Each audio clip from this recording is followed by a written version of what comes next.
Hi mga inggitera! For today's video ay gagawa nga pala kami ng homemade ice cream na 3 ingredients lang ang kailangan. 11 months na nga si Baby Kaden, kaya naman kesa nga ni sa bumili pa ng cake ay napagdesisyonan namin na gumawa na lang ng homemade ice cream. Para nga magawa natin tong homemade ice cream na to ang kailangan natin dito ay fudgy bar tsaka itong creme densada, tapos nag-add na rin pala kami dyan ng condensed milk. Una ko nga palang ginawa dyan ay kumuha muna ako ng paglipatan nitong creme densada. Syempre dito na din natin siya imimix gamit nga ang hiniram natin na mixer. Pwede naman nating manumanuhin ng paghalo, kaso nga nila ay matatagalan tayo. Kaya naman for today's video ay nanghiram na nga muna ako sa kapitbahay. Syempre dapat paminsan-minsan ay kapalan din natin ang muka. Ay aray.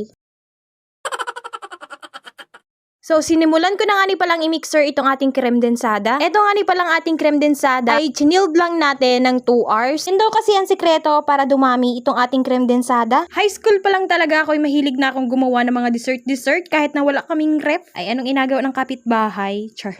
So, ituloy-tuloy lang natin i-mixer itong ating creme densada hanggang sa makuha na nga natin ang consistency nito para sa ating gagawing ice cream. So, nung okay na nga, ay nilagay ko na nga itong dinurog-durog na fudgy bar. 3 piraso nga lang pala ng fudgy bar ang nilagay natin dyan. At nung mailagay ko na nga pala yung 3 piraso, ay akin na nga pala ulit itong imimixer. Diyos ko, habang nagbo-voice over ako, ay talagang natatakam na naman talaga ako.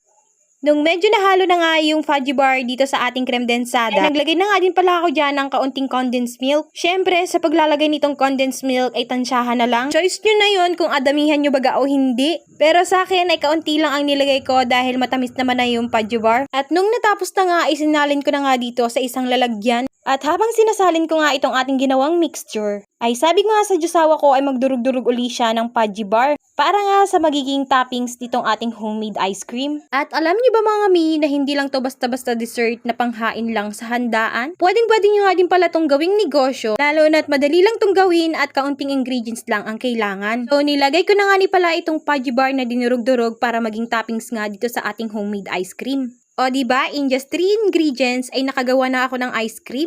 So, pagkatapos nating maglagay ng toppings, ilalagay nga natin to sa freezer ng overnight. Compulsory talaga yon na dapat ilagay natin to sa freezer para nga matawag na ice cream. And after an overnight, ay eto na nga ang ating ice cream.